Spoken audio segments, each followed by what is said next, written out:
Jude Meadows, a high-flying businesswoman, has many of the traits of what's known as a Type A personality. Absolute workaholic, a problem fixer, somebody who believed that there was always a way of doing things, a real sort of can-do attitude, maybe a bit impatient as well. Type A personalities are perfectionists, impatient, ambitious, fast talkers who can't switch off. They're also more susceptible to stress. And one of the best places to study them is in the Serengeti in Africa.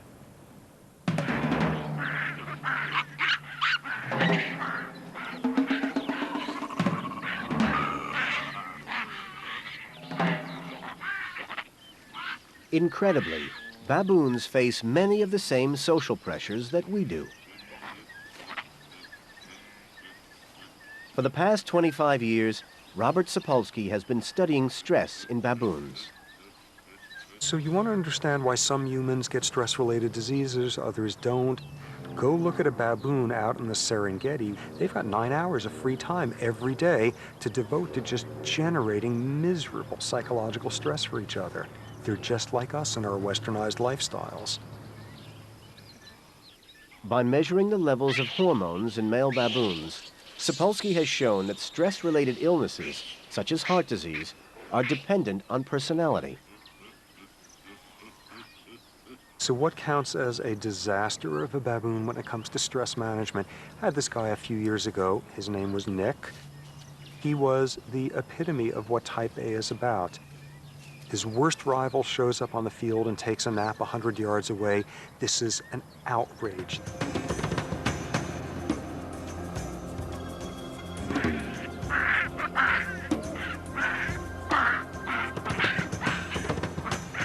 Unsurprisingly, Nick the baboon had incredibly high stress levels.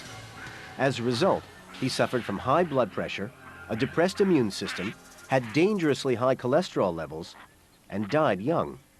In contrast, I had this other guy named Joshua, who was one of my all-time favorites, and this guy just was this Zen baboon. What he mostly spent his time doing, as far as I could tell, was walking away from fights that your average male baboon would wind up in the middle of, and instead grooming with females and playing with kids. Joshua had the lowest levels of stress hormones in the group. His health was good. He bore more children, and he outlived his rivals by years.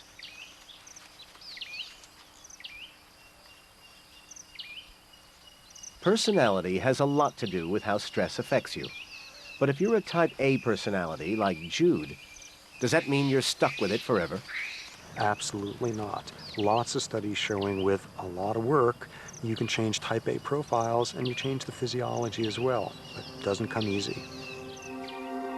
In fact, it requires a discipline that has long been known in the East.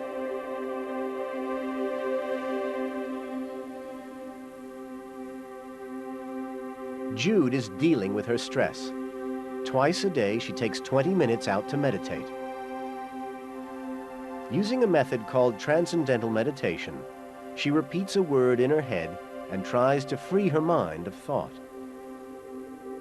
Sometimes you're completely free of thoughts. Other times you will get thoughts that will come through your head. You just let the thoughts come and go. The stillness and the peace actually comes again. So by the end of your 20 minutes, you just feel good, you feel refreshed. Within 6 months of meditating, Jude saw a big difference in her blood pressure. For the first time in ages, it was normal. I mean, well normal, probably more normal than it had ever been. So what is it about meditation that allows Jude to control her stress response?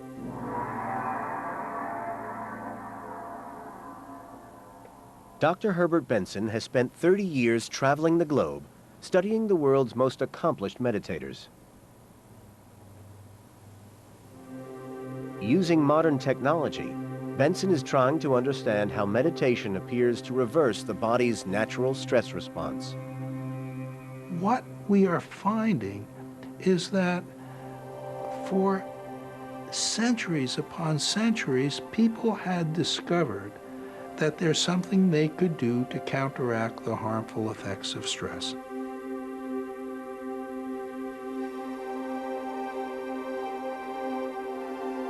Benson named it the Relaxation Response. It's the body's innate ability to lower blood pressure, reduce heart rate, and slow breathing. We are fortunate that we have within us a response opposite to the fight or flight response. That is the relaxation response. And there are scores of techniques. But in all of them, 2 steps are needed. The first is a repetition, a word, a sound, a movement. The second is freeing your mind of thought by concentrating on that repetition. And everyone can do it. The relaxation response can be triggered by all kinds of activity, from the repetition of a prayer to the primal beat of dancing. Even the rhythm of exercise can reverse the harmful effects of stress. So how does it work? At an MRI facility in Boston, Herbert Benson's colleague, Sarah Lazar, is looking inside the brain for an answer. Her subject is a Tai Chi master, Ramel Ronez. He has over 20 years of meditation experience. Ramel has been fitted with equipment to monitor his body temperature and breathing. What are we doing now? We're going to do the meditation scan now. So you're going to lie there quietly for a few minutes, and then you're going to begin the meditation. As Ramel begins his meditation, the MRI scanner takes a series of snapshots inside his brain. Over the next 10 minutes, Ramel will try to empty his mind of thought.